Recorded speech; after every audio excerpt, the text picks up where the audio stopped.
tardes a todos. Yo, como me gano la vida dando clases, no sé hablar del tema sin... ¿No? ¿Se me oye bien? Sí, pero... ¿No se me oye bien? Ah, esto es diferente, pero esto tiene suplemento. Sí. Hombre, claro. Muy bien, gracias. Bueno, pues buenos días. Como os decía, yo me gano la vida dando clases y por tanto no me imagino hablar de estos temas si no está uno de pie. Yo siempre me gusta tener una pizarra negra, las blancas no funcionan. Y bueno, pues en todo caso, pues intentaré que lo que os pueda explicar o no sea, si no divertido, al menos que, bueno, pues que podáis aprender alguna cosa. No soy tan estúpido como para pensar que vais a aprender de mí, pero lo que a mí me gustaría es que una cosa que me costó a mí 2000 horas de entender, que bueno, si consigo que vosotros con 2,5 o con 3 podáis haceros una idea cabal, pues significará que, bueno, pues que he hecho la buena acción del día, ¿no? Dicho esto, bueno, pues el tema de vivienda, cuando contactó Fedea conmigo, en efecto, se me dijo, bueno, ¿quieres hacer un paper? Dije, bueno, pues, hombre, pues qué honor para la familia, ¿no? Pero no está Ginés, pero si Ginés estuviera me sería testigo de que le dije, bueno, ¿y entonces qué extensión estáis pensando?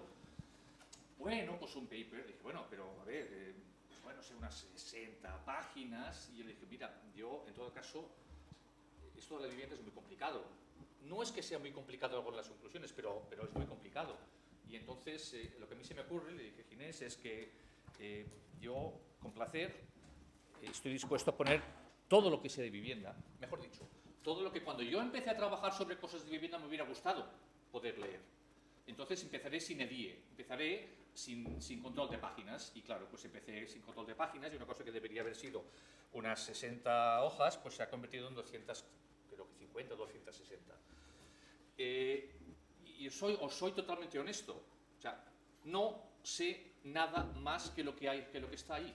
Y lo que está ahí, sencillamente, como me ha costado mucho aprenderlo, me ha costado muchas horas entenderlo, que mucha gente mucho más lista que yo, y gente incluso 200 años luz más lista que yo dice, si lo he entendido al final, pues nada me complace más que poderlo compartir y ahorraros los costes de entrada y los costes, bueno, pues de aprender todas estas cosas. La vivienda, bueno, pues, bueno, el título no es casualidad. Diseñando, no la política de vivienda, sino las políticas de vivienda. Si naturalmente la dirección electrónica está ahí, cualquier comentario, crítica o sugerencia, however disappointing, sería extremadamente bien recibido. ¿Cómo he estructurado esto? Bueno, pues la introducción, que con mejor o peor fortuna estoy haciendo ahora. El punto 2, ¿por qué la vivienda es diferente? Pues porque es muy diferente, pues porque la vivienda tiene unas características que la hacen diferente de cualquier otro bien. Tercero, bueno, yo soy un economista del sector público, esto es muy importante, no porque yo sea economista del sector público, no soy tan estúpido, insisto. En España tenemos fantásticos macroeconomistas, muchos y muy buenos. Tenemos muchos economistas del trabajo, muchos y muy buenos. Tenemos muchos economistas de los juegos, muchos y muy buenos. Economistas industriales, ni os explico. Economistas de la educación, muy buenos, pero ya no tantos. Economistas de la salud, muy buenos, pero no tantos. Economistas de la vivienda, pues economistas de la vivienda, igual me sobran dedos. Luego estamos economistas que nos interesan otras cosas y que tangencialmente nos interesa la vivienda. Por cierto, que me complace poder decir que una buena parte de los economistas que nos interesan los temas de la vivienda estamos en esta sala. Me complace. Pero es que, sobre todo, no somos tantos, ni somos tan listos para lo importante que es el tema. Dicho esto, el punto 3, yo soy economista del sector público, a mí lo que me interesa es el diseño de la política. Yo me acuerdo de niño haber visto a burros que les ponían las orejeras y los burros no veían más allá de lo que las orejeras les permitían ver. Mira, yo soy economista del sector público, soy economista mediocre del sector público y por tanto me enseñaron de pequeño que hay 3 criterios, eficiencia, equidad y estabilización. Tal vez añadiendo el paternalismo, pero hay 3 criterios, lo demás nada. 4, 5, 6, 7 políticas concretas. Control de alquileres. Ahí va, está de moda. No, está de moda, no, lo siguiente. Hace unos días, desde el gabinete de prensa de la Universidad Autónoma de Barcelona, me enviaron un dossier en el cual había 3 PDFs de 3 distinguidos diarios que se habían hecho eco del documento de trabajo de Fedea. Sensacional. Los 3 hablaban del control de alquileres para enfrentar lo que yo decía con Podemos. cuando en mi paper se dicen muchas más cosas. Pero bueno, con todo alquileres sí hablemos. Pero ¿por qué no hablamos de los subsidios también explícitos para las familias de renta baja? Porque los controles de alquileres muchas veces se proponen como forma de ayudar a los menos favorecidos, ¿no? ¿Es esto una política buena? Igual vale la pena explicitar las políticas de soporte a las familias de renta baja. 6. Políticas de vivienda directas, las VPOs. Se me abren las carnes, luego sí. 7. Política impositiva y vivienda en propiedad. Para mí esta se me antoja, si no la madre de todas las batallas, sí una de las grandes madres de todas las grandes batallas. Hay una gran potencialidad de políticas impositivas, y he dicho impositivas, no he dicho de desgravación, he dicho políticas impositivas que pueden tener un papel muy importante en la vivienda en propiedad. Y luego, claro, para acabar, pues a modo de conclusión. Pues venga, vamos para allá. ¿Cuánto puedo disponer? ¿35, 40, 45? Bueno, seguramente abusaré de vuestra amabilidad. Bueno, la vivienda, pues está de moda, razones, pues no faltan, bla, bla, bla, bla, bla, bla, muy importante, la vivienda, siempre el problema de la vivienda. Sin duda, ha habido iniciativas, algunos nos acordamos, el informe del Comité de Expertos de la Vivienda del año 92, entonces Ministerio de Obras Públicas y Transporte, dirigidos por el entonces ministro Josep Borrell. Año 92, os parece que fue ayer, ¿eh? Año 92. De hecho, también propuestas como la propuesta que desde este foro, en el año 2009, emitió FEDEA. Por cierto, también luego saldrá. ¿Cuál es el objetivo de mi trabajo? Pues muy sencillo, indagar en el diseño institucional de políticas públicas dirigidas al mercado de vivienda. Y ello en torno a 3 preguntas. A saber, primera, ¿cuáles son las características que hacen a la vivienda diferente? Este no es el mercado de los cacahuetes. Este no es el mercado de las cocinitas de juguete. Este no es el mercado de los trenes eléctricos. Es el mercado de la vivienda. Segunda, bueno, pues si la vivienda es especial, ¿cuáles son las consecuencias de estas características para la interacción de los agentes demanda y oferta en el mercado y a su vez el resultado de equilibrio? Tercero, ¿cuál puede ser la evaluación que podemos hacer de las políticas públicas a la luz de qué criterios? Eficiencia, equidad y estabilización. Y si me apuráis, también paternalismo. Venga, la vivienda. La vivienda tiene unas características que, insisto, son absolutamente diferentes. La vivienda es heterogénea. Me diréis, hombre, y la fuerza de trabajo también. No, pero es que esto es más todavía. Segundo, el carácter espacialmente fijo. Por cierto, esto significa que, a diferencia de la fuerza de trabajo, una vivienda no se puede modificar y cambiar de lugar a costes razonables. Y esto nos lleva a toda la literatura de localización residencial.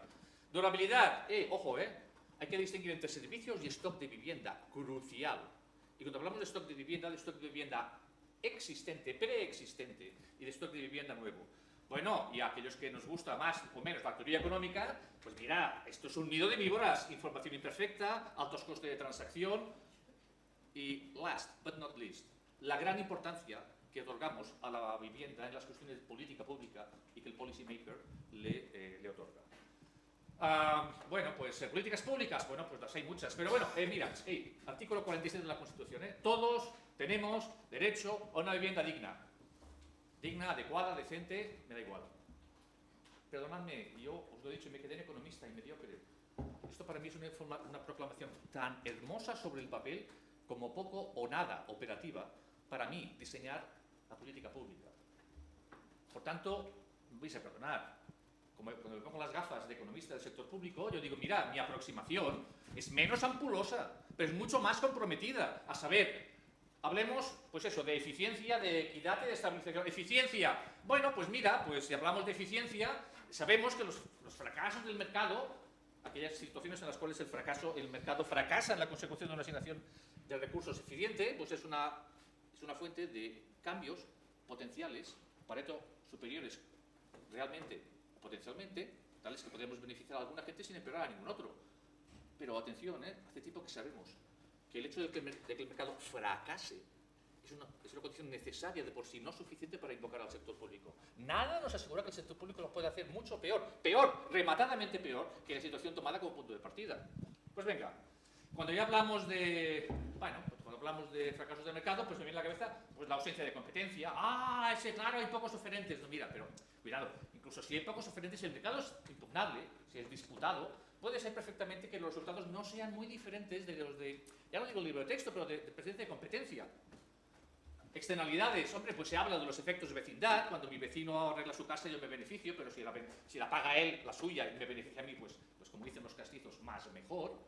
¿Qué más? Pues el coste social de los barrios degradados. Pues no sé, aquí me suena en Madrid Torcasitas, en Barcelona La Mina, en Sevilla pues las 53 o 55 viviendas, o 155, no, 155 es otra cosa. 155 es otra cosa, perdonadme, se me han cruzado los cables. Y luego están las presuntas externalidades positivas asociadas a la forma de tenencia de propiedad. No, es que eso genera estabilidad social y todos somos pues, más guapos, más mejores ciudadanos, etcétera, etcétera, etcétera. Información asimétrica y mercados incompletos. Bueno, pues lo sabemos. En presencia de información asimétrica con mercados incompletos, los equilibrios competitivos no son Pareto eficientes en el sentido restringido, a saber, constreñidos a la información disponible. Y claro, en este caso pues puede haber un sector público que haga según qué cosas y que todo sea mejor. Deliberadamente no quiero entrar en esto porque no quiero perder el tiempo en esto. Quiero explicaros muchas cosas y creo que valiosas y no quiero entrar en ello. Pero sí que me gusta mucho hablar de cuando hablamos de vivienda, equidad y distribución de la renta. Vamos a ver. ¿La vivienda es un bien más o es un bien diferente? Para entendernos, vemos salir, hombre, aquí no porque esto es zona buena, pero vemos salir de Vallecas, una persona de una casa en un estado lamentable y decimos, ostras, pobre persona, tiene un problema de vivienda, démosle vivienda. Pero, perdonadme, rascad un poco conmigo y en fin, estaréis de acuerdo conmigo en que no solamente vive en una casa en pobres condiciones, probablemente no ha desayunado esta mañana. Probablemente no podrá calentar su casa en invierno. Probablemente no podrá comprar algunas de las medicinas que le prescriban. Por lo tanto, la pregunta es, oye, mira, ¿es un problema de renta o es un problema de vivienda? Pero claro, es que esta persona es pobre, pero no es tonta. Igual si le damos a esta persona renta, en efectivo o en especie, igual ya comprará él vivienda, ya alquilará él vivienda. Por lo tanto, es crucial, cuando hablamos de vivienda y equidad, tal y como lo entiendo yo, preguntarnos si es un problema de renta o un problema de vivienda. Porque claro, si el problema de vivienda puede ser que al final la vivienda sea la política de vivienda una política paternalista. Bueno, pues si consideramos la vivienda en pie de igualdad con otros bienes, pues hay que darle a la gente renta. Renta en efectivo o renta en especie. A saber, dándole renta por las fuentes, dando renta por los usos, y sabemos que hay, bueno, pues hay consideraciones, el igualitarismo específico a la Tobin, de que, bueno, pues la vivienda, la sociedad está dispuesta a tolerar una gran desigualdad en la distribución de la renta, siempre en tanto y cuando hay algunos bienes que son especiales, en el cual la gente pues sea igual. Pues la vivienda es una, pues la probabilidad de que tu hijo muera en tiempo de guerra, pues pensamos que seguramente debería ser la misma y que no podrías rescatar, si eres rico no podrás rescatar el servicio militar de tu hijo pagando, o redistribuciones Pareto eficientes en las cuales la redistribución es tal que mejora el donante también, no solamente el receptor. Bueno, en todo caso, estabilización y objetivos macroeconómicos. Bueno, pues esto es el gran cajón desastre en el cual cabe todo. A corto plazo, hombre, la política económica debería ser contracíclica y la política de vivienda debería ser sobre todo contracíclica. Y yo debería ser Robert Redford, cuando aquí las chicas aquí presentes dirán, Miguel Ángel, no insistas, no cuela. Pero una cosa es decir que la política debería ser contracíclica. ¿Podemos hacer que la política sea contracíclica? Porque tenemos dos problemas. Una, necesitamos hombres / mujeres nariz que capten el ciclo. Está cambiando el ciclo, ¿eh? Necesitamos una destreza técnica de primera magnitud. Y segundo, no menos importante, necesitamos una voluntad política de primer orden para, en pleno ciclo expansivo, echarle agua, no gasolina al ciclo. Y eso sabemos que no siempre es obvio. Pero claro, no solamente importa esto, importa también los efectos a largo plazo, porque claro, todos sabemos que la política pública debería contribuir a conseguir altas cotas de crecimiento, etcétera, etcétera. Y con esto de la vivienda, a mí me viene a la cabeza la tasa de ahorro. La tasa de ahorro es... La evolución de la tasa de ahorro, no hace falta que os dé detalles, es crucial en cualquier economía, y la española no lo es menos.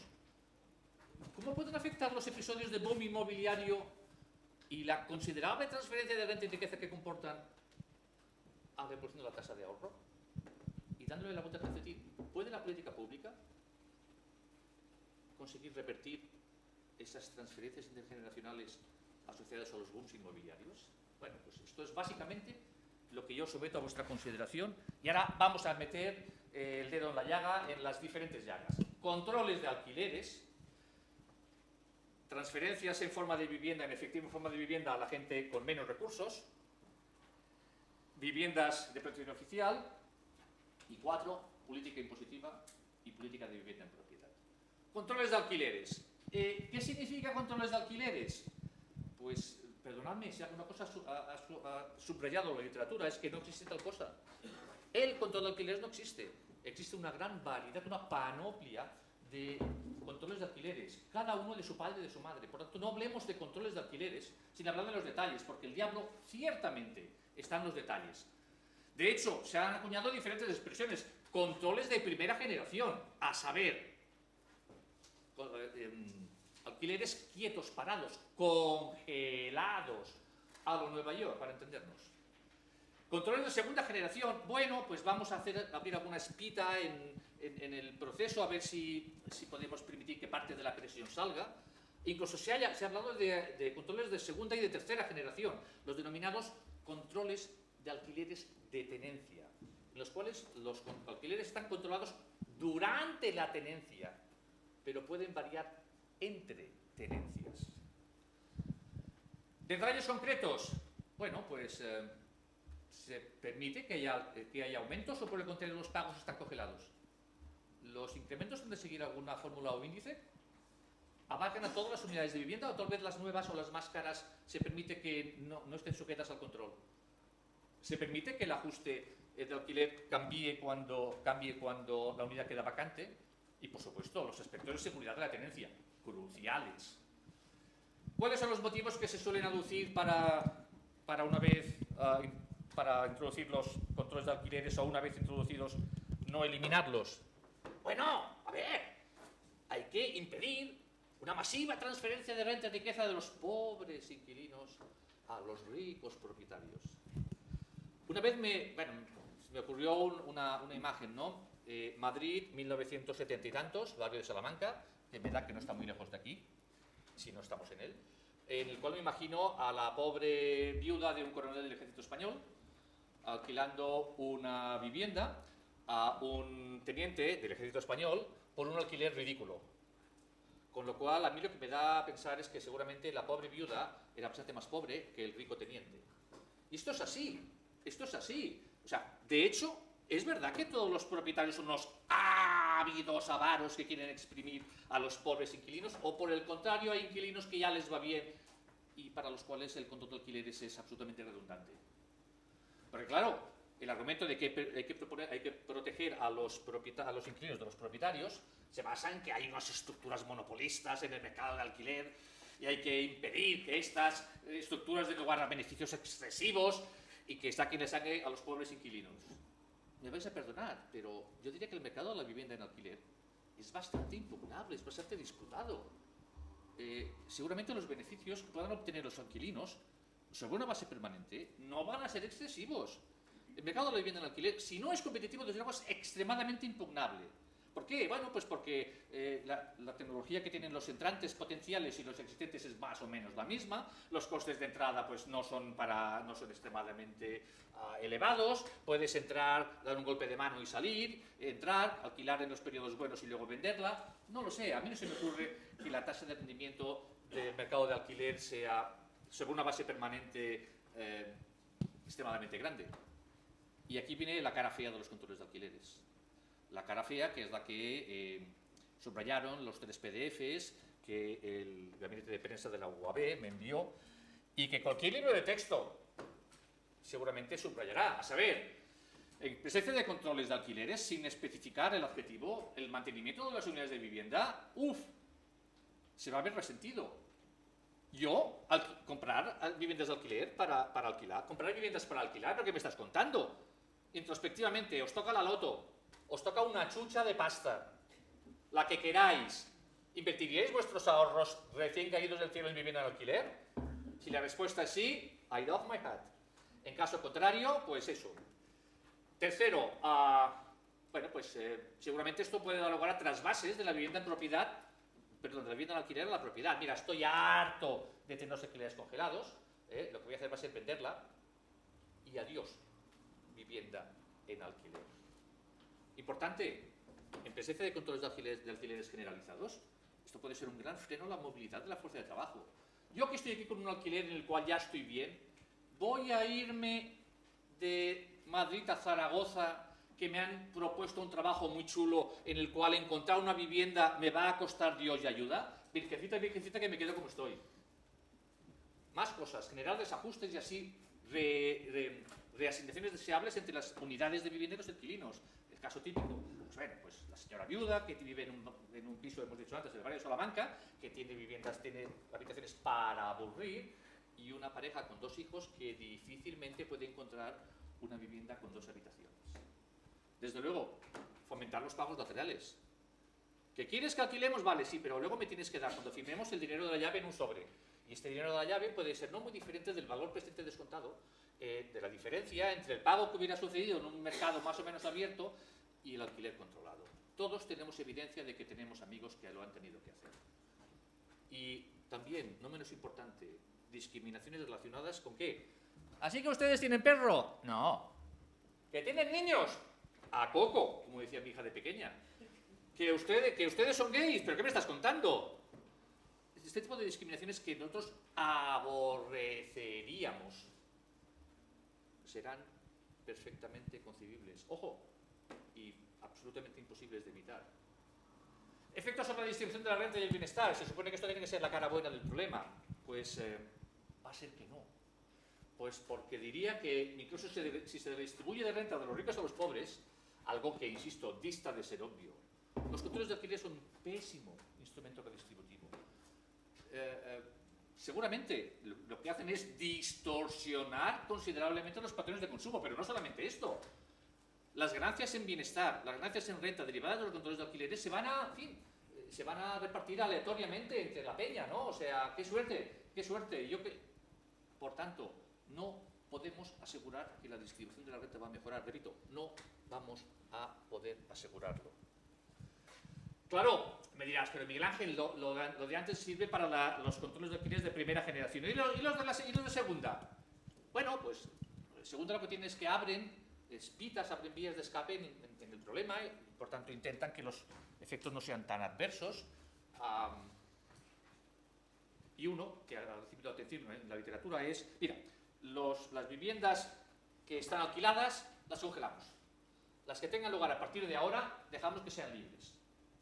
Para entendernos, control de alquileres con excepciones asociadas a las viviendas nuevas, a las más caras, etcétera, etcétera. Alguno diréis, el decreto Boyer, vuestra sagacidad me abruma.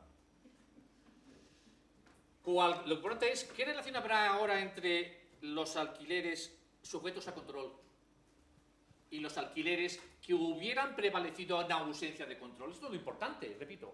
La relación entre los alquileres sujetos a control y los alquileres que hubieran prevalecido en ausencia de control. Esto me da pistas sobre quién va a ganar y quién va a perder y cuánto. Bueno, en principio, la teoría económica sugiere que no está claro, pero es muy probable que los alquileres en ausencia del control sean mayores que los que hubieran prevalecido, que los que prevalecerán, perdón, a ver si lo digo bien. Los sujetos a control serán menores que los controles de alquileres en el mercado no controlado acabarán siendo superiores a los controles de alquileres que hubieran... los alquileres... A ver, resetea. Los alquileres que prevalecen en el sector no controlado serán superiores a los alquileres que hubieran prevalecido en ausencia de control. Y existe evidencia que apunta en esta dirección. Una vez más, el tiro por la culata.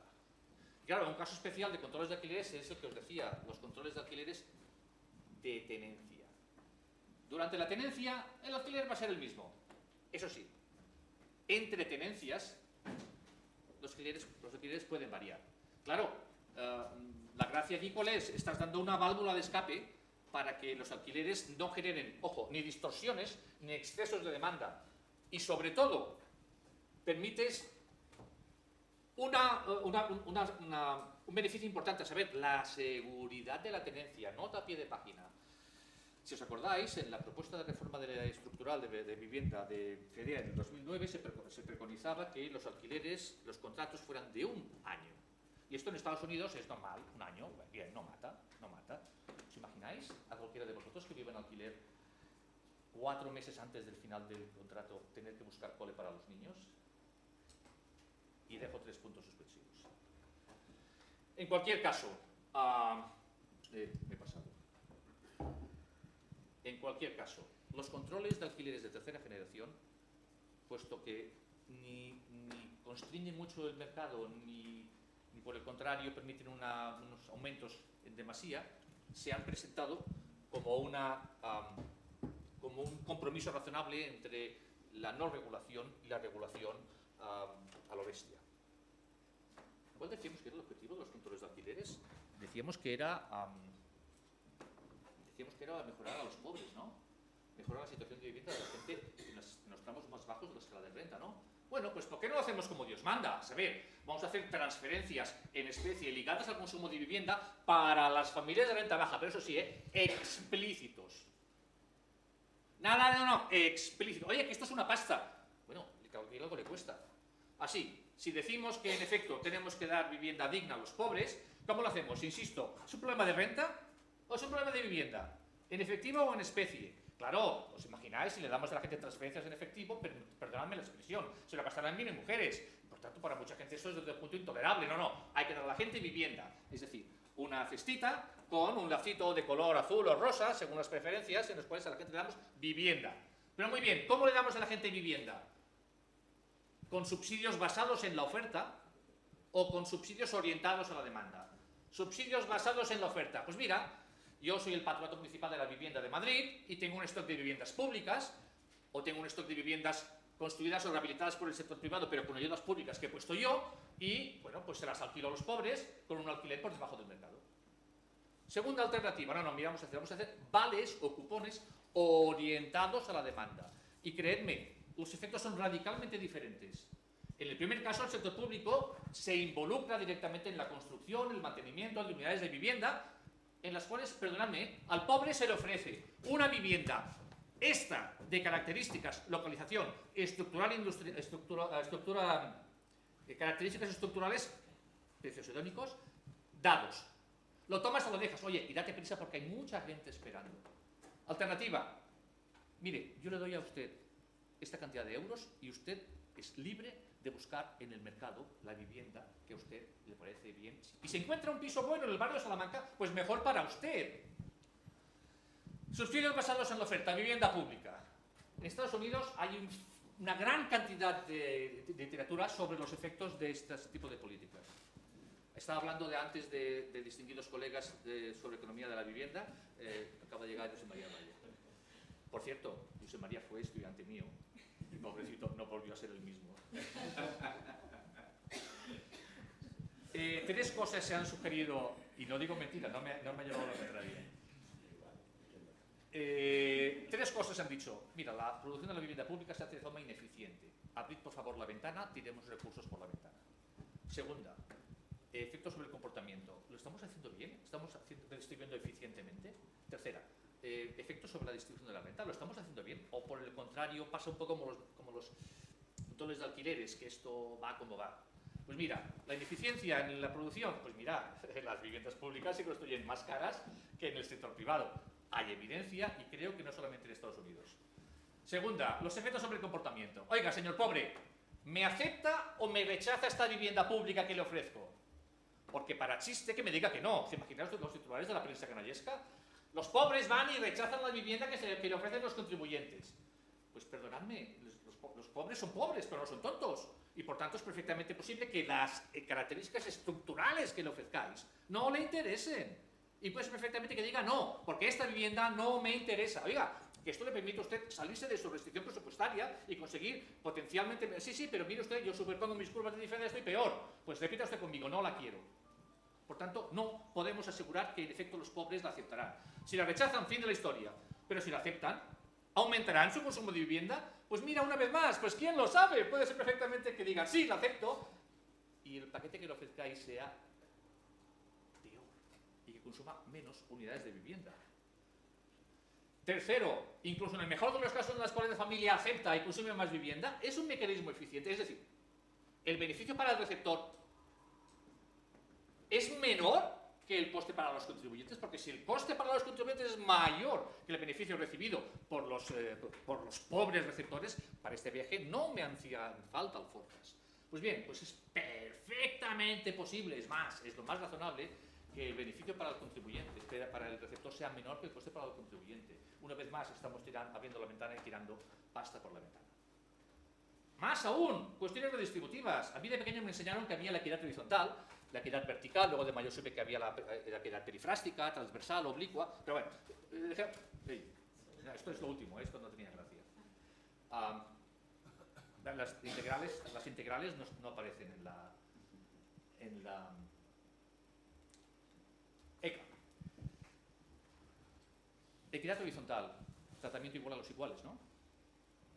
Equidad vertical, tratamiento diferente a los diferentes.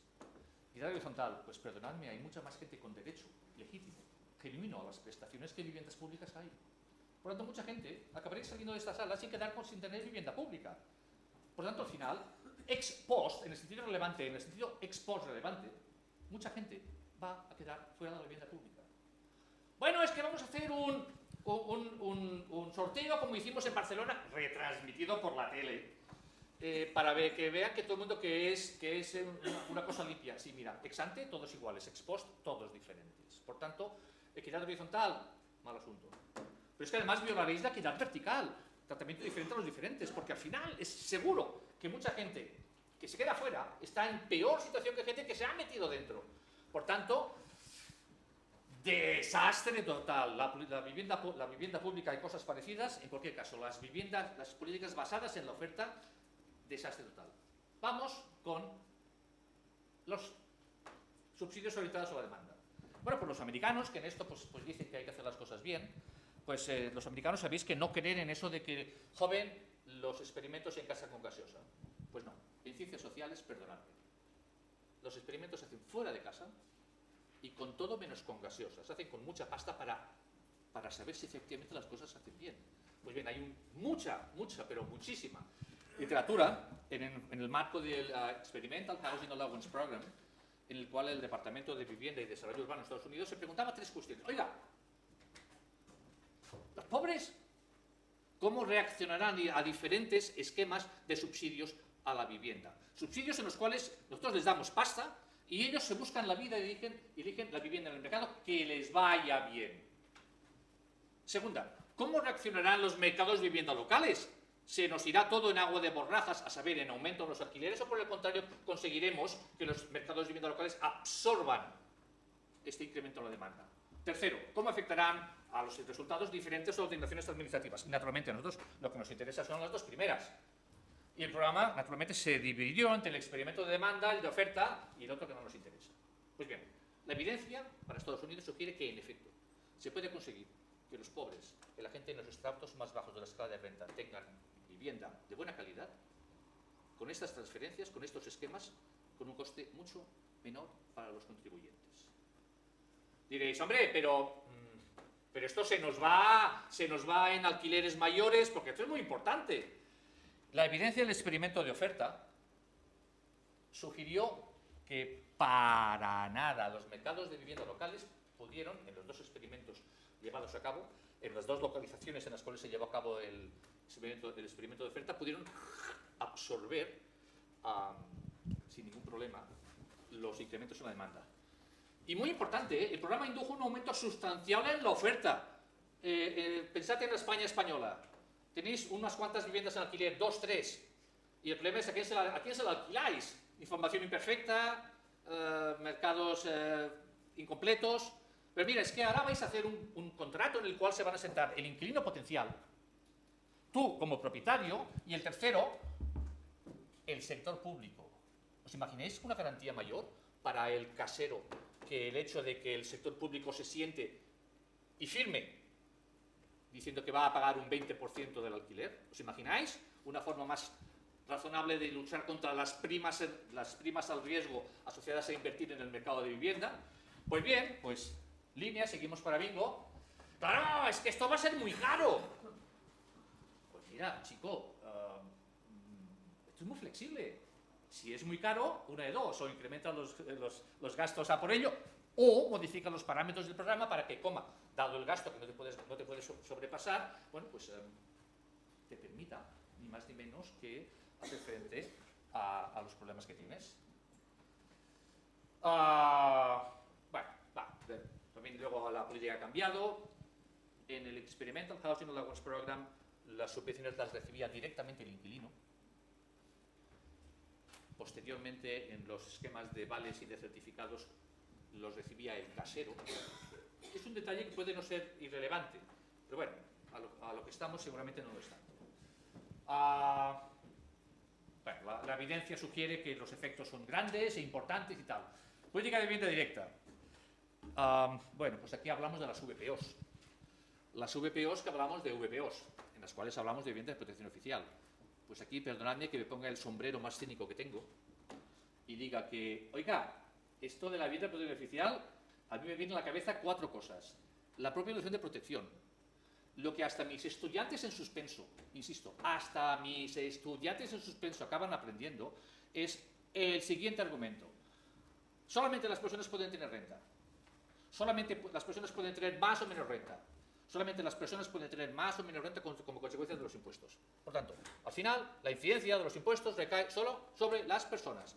¿Y las personas jurídicas qué? No, las personas, porque en las personas jurídicas también están los propietarios, los trabajadores, los consumidores. Solamente las personas pueden ser protegidas. Insisto, solamente las personas pueden ser protegidas. Las viviendas se me antoja muy difícil. Eficiencia en la producción y en la consecución del objetivo. Equidad distributiva, estabilización. Bueno, pues a ver. Si las VPOs se construyen a costes superiores que a los de que en el sector privado, pues perdonadme, tururú. Pero es que además está la paradoja de la construcción, que he tomado diversas veces de nuestro amigo Julio Rodríguez. Y es que si se construyen pocas viviendas nuevas, los menos favorecidos salen perjudicados como consecuencia de lo reducido de la nueva oferta. Pero si se hacen muchas nuevas viviendas protegidas, estas o bien no se destinan a los menos favorecidos, para los cuales no llegan, o resultan excesivamente caras para la colectividad. No sigo, es autoexplicable. ¿Qué más? Pues la medida de renta que se usa para asignar las VPOs es la medida de renta corriente, con lo cual yo ahora que soy pobre, pues igual consigo una, pero es que de aquí a unos años, creedme, ya no voy a seguir siendo pobre, pero mi vivienda va a seguir siendo mía. Para entendernos, la renta permanente, la renta de ciclo vital, el valor presente de mi riqueza humana, es la que debería ser tenida en cuenta para la asignación de las VPOs, porque los controles de las transacciones posteriores no los hay. Y cualquiera que haya paseado por los litorales del Levante o por nuestras costas dirá VPO, y uno dice, yo me pido una, y no la vas a tener. Distributiva.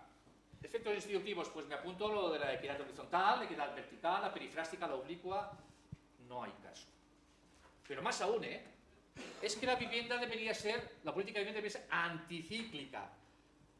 Y yo debería ser guapo y no lo soy. Es que hacen un arreglo de arriba abajo, es que ni con arreglo de arriba abajo. No solamente por los retardos inherentes, sino porque al policymaker la evidencia sugiere que la VPO no le interesa. Y lo podemos discutir, pero la evidencia empírica es robusta y es robusta. Bueno, en esto, perdonadme, a mí me resulta difícil sustraerme una conclusión bastante negativa respecto a los VPOs. Es un excelente ejemplo de política muy bien intencionada, pero pésimamente diseñada, y lo que es peor, muy difícil de reformar, si no imposible, para conseguir que lo sea. Y ahora, los últimos minutos, y me quedan 5 que los tiraré hasta 7. Pues bueno, pues el problema típico de la clase media, a saber, los subsidios fiscales a la vivienda. Para entendernos, no gravar o no hacerlo plenamente, la renta en especie que te produce tu vivienda, qué guay. 2, permitir que los intereses de los capitales ajenos o la compra o los pagos del IBI sean deducibles de la base o de la cuota del IRPF. No gravar o no hacerlo plenamente las ganancias de capital. Y alegría Macarena, Macarena, Obviamente, este tratamiento fiscal tan favorable reduce el coste de ser propietario y lo reduce en términos relativos respecto a alquilar la vivienda. Esto tiene efectos sobre las decisiones en el margen extensivo y en el margen intensivo. En el extensivo, bueno, pues me inducirá a ser propietario. En el intensivo, siendo propietario, me llevará a consumir más vivienda. Efectos, eficiencia. Oye, mira, el triángulo estándar del libro de texto. Aquí va a haber una ineficiencia en el consumo porque me induces a consumir más. Efectos sobre la distribución de la renta. Siempre se dice, es que son regresivos. ¿Mandé? Es que son regresivos. Ah, somos los impuestos indirectos que son regresivos. Sí, claro, como los impuestos indirectos. Sí, mira, pero es que hasta mis estudiantes en suspenso, lo vuelvo a decir, acaban sabiendo que los impuestos indirectos, y mutatis mutandis se aplicará también para los subsidios a la vivienda, son regresivos en base a la renta corriente. Pero si usamos la renta permanente y el gasto en consumo, o en este caso el gasto en vivienda, es una proporción aproximadamente constante de la renta permanente para diferentes agentes, al final los subsidios a la vivienda, igual que los impuestos indirectos, acabarían siendo aproximadamente proporcionales, sino totalmente proporcionales respecto a la renta permanente, que es la relevante, por cierto, para las decisiones de vivienda. Tú has sido contratado en un supermercado como reponedor, te comprarás un coche. Si te compras el coche, al cabo de 6 meses el coche vuelve al concesionario. Eso es tu renta permanente la que importa para que te compres el coche. Y para la vivienda ni os explico.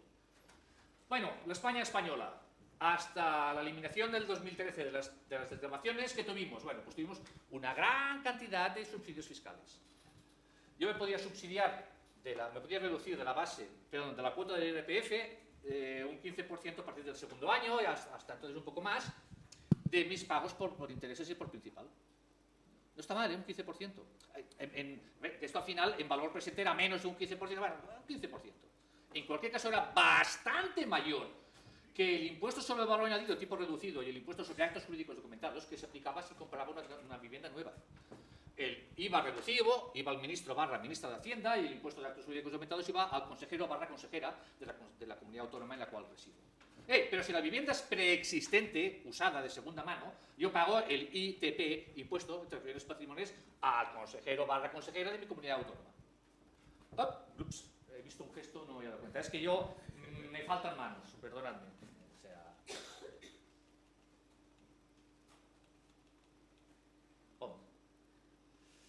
Claro, entonces, pues esto es muy importante, ¿no? Porque resulta que los impuestos eran menores que las desgravaciones, ¿no? Y las desgravaciones fueron iguales para una vivienda nueva y preexistente, excepto en el año 85-87, en el cual eran mayores para las nuevas. Efímero, pero existió. Importantísimo. Por favor, esto es lo más importante de la presentación. No porque lo diga yo, sino por gente mucho más importante que yo, mucho más lista que yo, gente 200 años luz más listos que yo, han insistido en la importancia, no en este caso de la vivienda, pero sí respecto a cualquier stock, cualquier activo en el cual haya nuevos y preexistentes, los incentivos al ahorro, los incentivos a la inversión. Esto es definitivamente importante. Incentivos al ahorro. Mira, oye, usted puede desgravarse para cualquier tipo de vivienda, nueva o usada, y además lo mismo. Incentivos a la inversión. No, ahora mire usted. Ahora va a ser que si usted adquiere una vivienda nueva, España, 85-87, la desgravación va a ser mayor que una vivienda preexistente. Me diréis, hombre, eso significa que los primeros son universales y los segundos son selectivos, o si me apuráis, abiertamente discriminatorios. Vamos, que mi cuñado pueda desgravarse el 17% y yo solamente el 15%. ¿Qué me estás contando? Bueno, pues esta es la madre de todas las batallas. En España, ¿qué había? En España, hasta antes del 2013, tenemos un incentivo al ahorro en vivienda positivo. Recordad, desgravaciones al 15 superiores a cualquiera de los impuestos que gravaban las viviendas nuevas usadas en su adquisición. ¿Por qué incentivos al ahorro? Porque era igual para las nuevas y las usadas, ¿no? Después del 2013.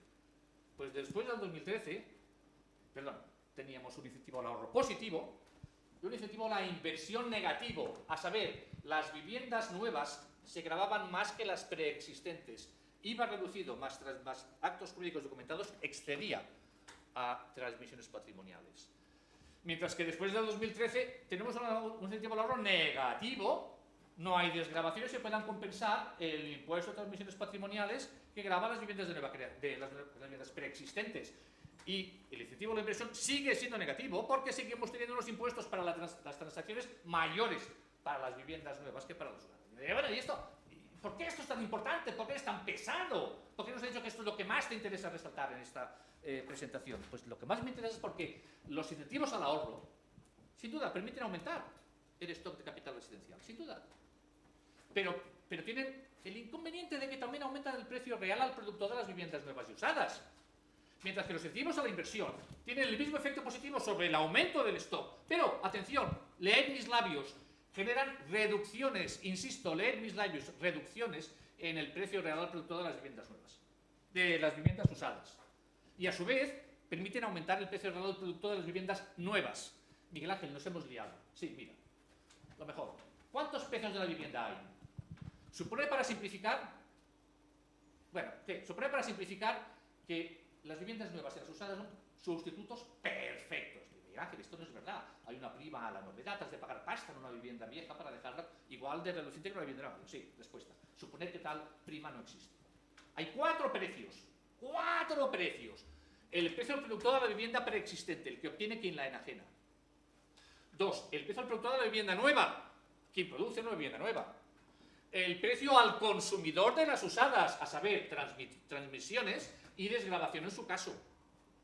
Y el precio al consumidor de las viviendas nuevas, IVA más actos jurídicos documentados, fuera.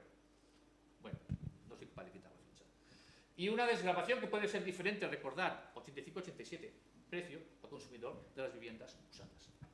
Desde el punto de vista mío, consumidor, perdonadme, tiene que haber una condición de arbitraje entre las viviendas, entre el precio de ambas. Para mí, el precio de las nuevas y el precio de las viejas han de ser el mismo en equilibrio. Si no se cumple esta condición, no puede haber equilibrio. Y si pones prima la novedad, habrá una nueva condición de no arbitraje. Pero esta condición de no arbitraje va a misa.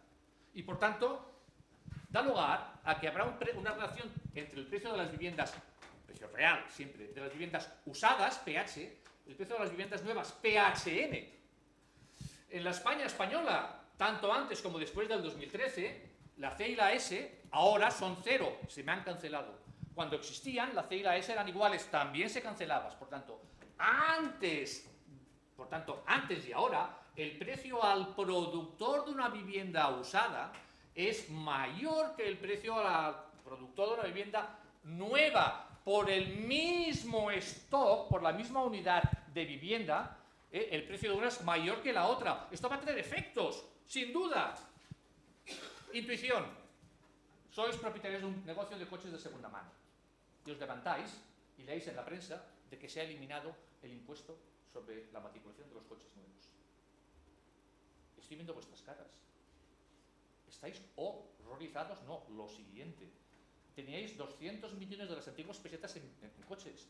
Ahora son 140 y bajando. 135, baja por momentos. 129. Esto es un incentivo a la inversión positivo. Y ha hecho bajar los precios de los coches preexistentes.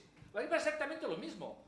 Un subsidio, un incentivo a la inversión genuino haría bajar los precios de las viviendas preexistentes. Por cierto, la parte del león de la riqueza inmobiliaria de las familias. Segundo, la industria de la construcción daría palmas con las orejas. Pero con las orejas. Estarían ya salivando. Línea, seguimos para bingo. ¿Se capitalizan los subsidios a la vivienda en los precios de las viviendas nuevas? Esto lo hemos oído por activa, por pasiva y por perifrástica. No, es que los subsidios a la vivienda acaban al final obtenidos por los propietarios, por los productores de vivienda nueva y acaban en los bolsillos de los promotores constructores. Repita usted conmigo. La N con la O, no. La teoría económica no da soporte a esta afirmación. Antes, al contrario, la teoría económica da soporte de que son los propietarios de las viviendas preexistentes los que están encantados. Introspectivamente, comprándose una casa a 3. Después del boom inmobiliario vale 33. Vamos, ¿estáis contentos? No. Lo siguiente. Era una vivienda usada la que teníais, ¿no? Valía 3, ahora vale 33. Estáis enchantés de la vie. Más. Por cierto, esto significa que no son las desgravaciones a la vivienda las que generan los efectos capitalización, son los procesos de boom inmobiliario, que son los que hicieron que tú compraste a 3 y ahora valga 33.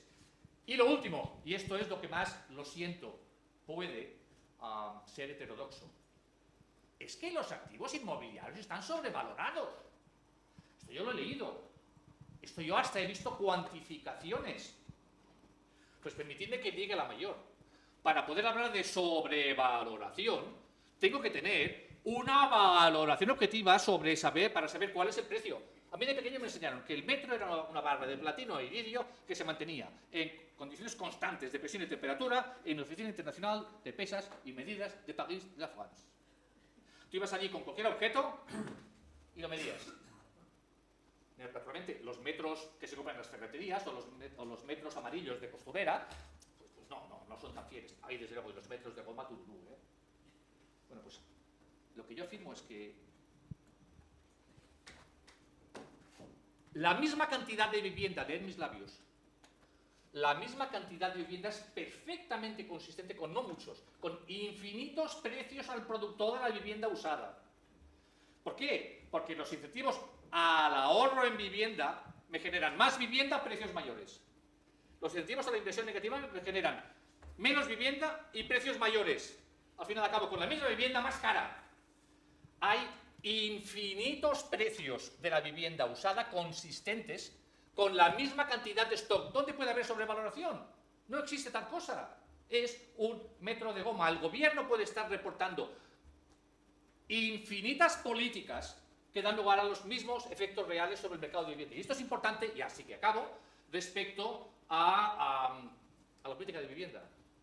Ya no tenemos desgravaciones, sin duda, ya no las tenemos, pero tenemos impuestos. ¿Qué podemos hacer? Podemos disminuir transmisiones patrimoniales, por cierto, una reforma que estaba contenida, una propuesta que estaba contenida en la propuesta de reforma 2009 de FEDEA.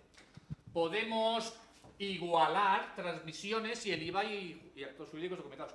Propuesta que, por cierto, estaba en el informe del Comité de Expertos del 92 del Ministerio de Obras Públicas y Transporte. Pero ojo, lo podemos conseguir bajando el IVA o documentados o aumentando transmisiones patrimoniales. O bien podemos bajar directamente el IVA y los actos jurídicos documentados. Aquí tenéis una tabla preciosa en la cual, ahí va, si bajo transmisiones patrimoniales, no pasa nada en términos de stock, no pasa nada en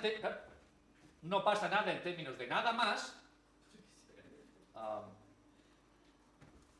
no pasa nada en términos, pero yo estaré encantado, el precio de mi vivienda usada aumentará. O sea, yo urjo directamente a los consejeros de las comunidades autónomas de toda la España española que eliminen transmisiones. Vamos, ¿dónde hay que firmar?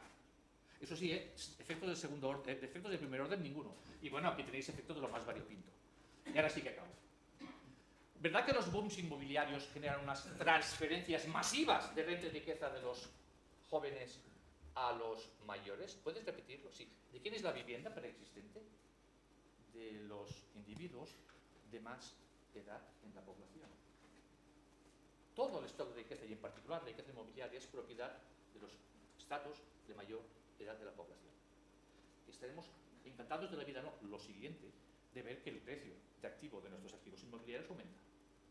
Los jóvenes y las generaciones futuras tendrán que pagar más por adquirir las viviendas que serán sus nuevos hogares. Eso les dejará menos dinero para ahorrar, consumir, tener criaturas. ¿Sigo con las pensiones?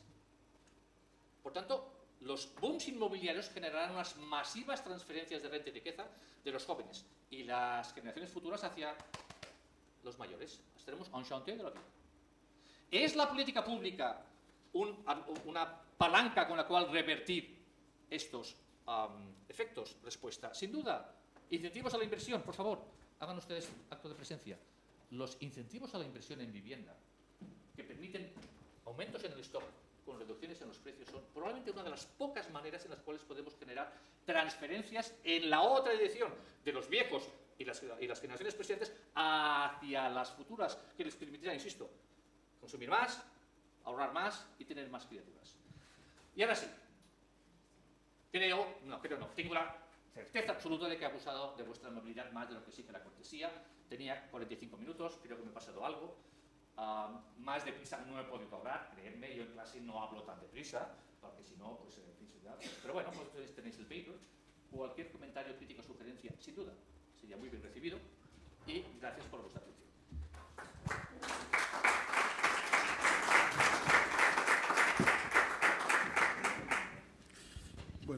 no te has pasado más de lo habitual en la España española, o sea que no hay mucho problema. Casi teníamos puestas las preguntas juntas de 2 sesiones, quizás mejor partirlas. Podemos ahora 5 minutos para preguntas a Miguel Ángel y luego por separado las del siguiente paper. ¿Alguien tiene alguna pregunta o comentario?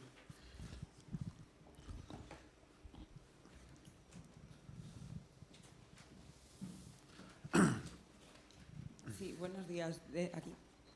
Dentro de los controles, bueno, pues todo lo que ha comentado sobre el alquiler, ahora está sobre la mesa ese pacto entre PSOE y Podemos, y se habla mucho del control para los alquileres. Sobre todo se habla, aunque no se entra en el detalle, de un control de precios.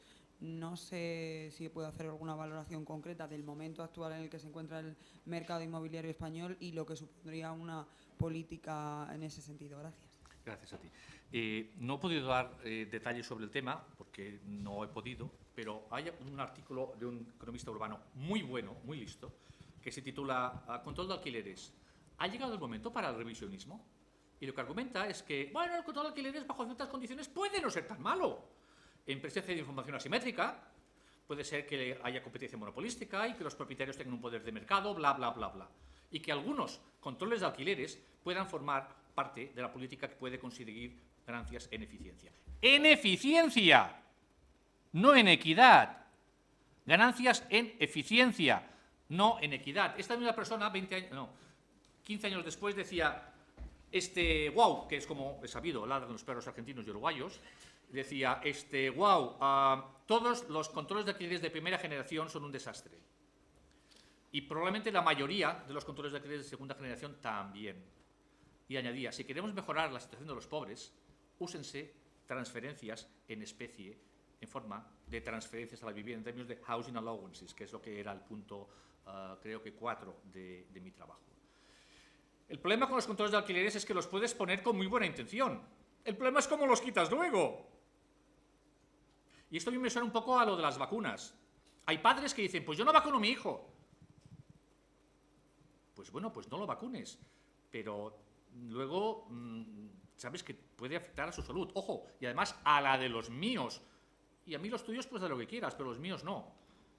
Me da que en esto del control de alquileres puede ser no muy diferente. Es una política muy bien intencionada, pero absolutamente pésima en sus efectos. No porque lo diga yo, sino porque la literatura es robusta, es absolutamente pesada en ello. No he encontrado más que en este artículo, es un economista urbano de primera fila, que podría ser buena, pero como siempre, que haya políticas potencialmente buenas no significa que las políticas que efectivamente se instauren en el mundo real vayan a ser esas. Estamos hartos de ver que la política pública es bien intencionada y está pésimamente diseñada. Yo honestamente no confío. Puedes instaurar... O sea, de hecho, ¿qué situación tenemos en España ahora? Hombre, 5 o 7 años, 5 si eres propietario privado, 7... Aumentos con el IPC. Pues yo creo que no es un mal reparto de los riesgos implicados.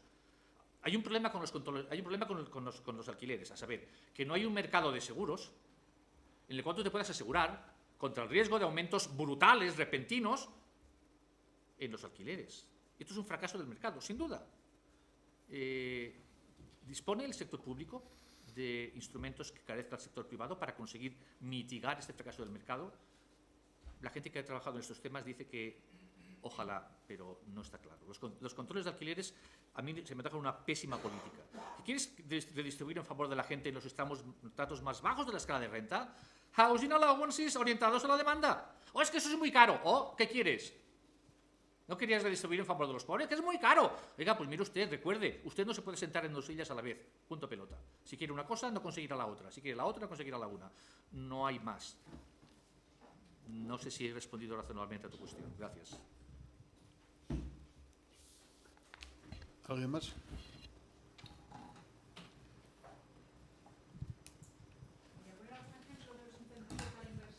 Oh, sí, perdón. Espera. Pues es que aquella pregunta me gusta. Primero. Aquella pregunta me gusta. Perdóname. Está hecha ya, no puedo estarme sin ella. Incentivos, he llegado muy tarde, o sea, he consumido mucho tiempo en la primera parte y no he podido hacerlo.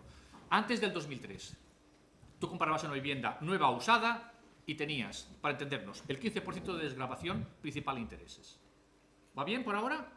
Los 2 primeros años diferente, pero pon el 15% cada año hasta que pagaras tu vivienda. Nueva o vieja, lo mismo, ¿correcto? Vale. ¿Qué pagabas si era nueva? Transmisiones. Si era usada, transmisiones. ¿Qué pagabas si era nueva? IVA reducido y actos jurídicos documentados. La subvención era la misma para ambas. El impuesto era diferente, nuevas y viejas. Para entendernos, tenías un incentivo de inversión negativo porque hacías pagar a las viviendas nuevas más que las viviendas usadas. ¿Voy muy deprisa?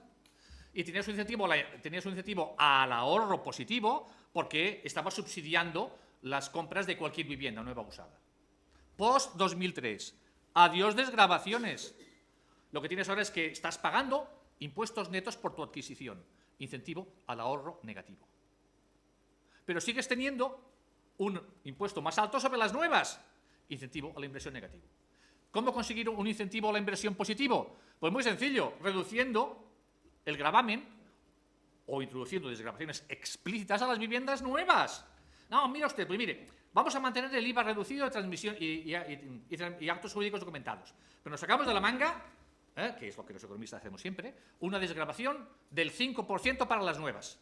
Con lo cual estás reduciendo el precio relativo de las viviendas nuevas respecto a las usadas. Será un incentivo a la inversión que no permite compensar el incentivo negativo al ahorro. Pero estás favoreciendo a las viviendas nuevas respecto a las de nueva construcción. Que ahora estás haciendo lo contrario. Una vivienda nueva soporta, ojo, todo lo demás constante, estás grabando más impuestos sobre las nuevas que sobre las viejas. Horror. Horror. Luego, si quieres, intento matizarlo un poco más, pero básicamente este es el quid de la cuestión. Los incentivos al ahorro mantienen invariado el precio relativo de ambas. Los incentivos a la inversión modifican el precio relativo de ambas. ¡Ah, es que es discriminatorio! No, no, es que eso es lo que quiero. Que sean diferentes, que sean discriminatorios. Y esto es una de las pocas maneras, si no la única, de revertir los efectos de los bonos inmobiliarios y transferir recursos de los que ahora tenemos viviendas, afortunados que somos, hacia las generaciones futuras y los jóvenes, que pobrecitos, mal lo van a tener, ¿eh? Pocas políticas creo que pueden tener efecto. Ojo, por no hablar de que esto haría aumentar la tasa de ahorro. No me hagáis preguntar cuánto, todos los macroeconomistas. Pero, sin duda, esto tendría efectos positivos sobre la tasa de ahorro. Me juego algo bueno y lo gano siempre.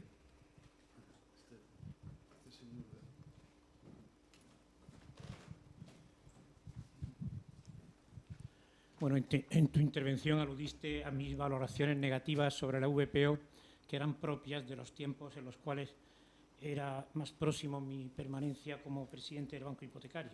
Entonces, aquellos defectos que observé, pero se observaban fácilmente, una entidad que prestaba al año pues una cuantía importantísima de créditos a VPO, observé en primer lugar que había muchas VPO en primera línea de playa, no eran residencia habitual. En segundo lugar, observé que iban a parar a hogares de rentas mucho más elevadas. O sea, no gente con niveles bajos y medios, sino más bien rentas elevadas. Había todo tipo de trucos, juntar una casa al lado a nombre del abuelo, que como tenía la pensión, tenía una renta baja. Por tanto, se podía hacer un palacio de protección oficial juntando 3 y 4 viviendas en aquel momento. Naturalmente, aquello había que guardarse la información, porque como era un mecanismo de generar rentas tan potentes y poderosas, salir con este tipo de argumentos, uno corría peligro hasta físico de decir esto muy fuerte en público. Pues bueno, estas eran las cosas que te conté, pero después apareció otra mucho más gorda ahora al final, que es que en este momento se le ha dado la competencia a las comunidades autónomas. Y entonces lo que sucede es que se descalifican en algunos casos en 1 año, en 2 años o en 3 años. Luego ya no se sabe si alguien compra una VPO en este momento para vivir en ella o bien para pegar un pelotazo, porque la vivienda, por ejemplo, se puede vender por 80 o 90.000 euros, pero una vez descalificada y convertida en vivienda libre puede venderse en 250.000 euros. Por tanto, en este momento ya el grado de corrupción, el grado de desvío hacia rentas más altas de la VPO es absolutamente total. Y luego incluso tienen unas ventajas urbanísticas, es decir, que en este momento hacer viviendas sociales habría que aprovechar las ventajas porque casi toda la normativa urbanística estatal y la normativa urbanística autonómica contemplan ventajas urbanísticas para la construcción de este tipo de viviendas. Es decir, que pero se puede decir que, resumiendo en una palabra, en España se han hecho unos 8 millones de VPO y España es hoy el país de Europa con el más bajo parque de viviendas sociales. Se dice el 2 por no pasar vergüenza, porque yo diría que el parque de viviendas sociales en España es el 0% y no el 2%. Y sin embargo es un país que ha hecho en torno a 8 millones de viviendas protegidas, teóricamente preparadas para ser viviendas sociales y destinadas a los hogares de rentas más bajas. Pues, en fin, blanco y en botella. Yo es que, claro, yo intento ser tan recatado como me sea posible, pero un poco lo que me viene a la cabeza es de que, usando una expresión coloquial, yo he dicho lo que pensaba, pero tú has enfatizado aquello de que éramos pocos y parió la burra o la abuela según versiones. Claramente, pero es que lo que no me he acordado de decir es que, incluso todavía más grave en términos de redistributivos, en las VPOs ni son todos los que están, ni están todos los que son. Punto.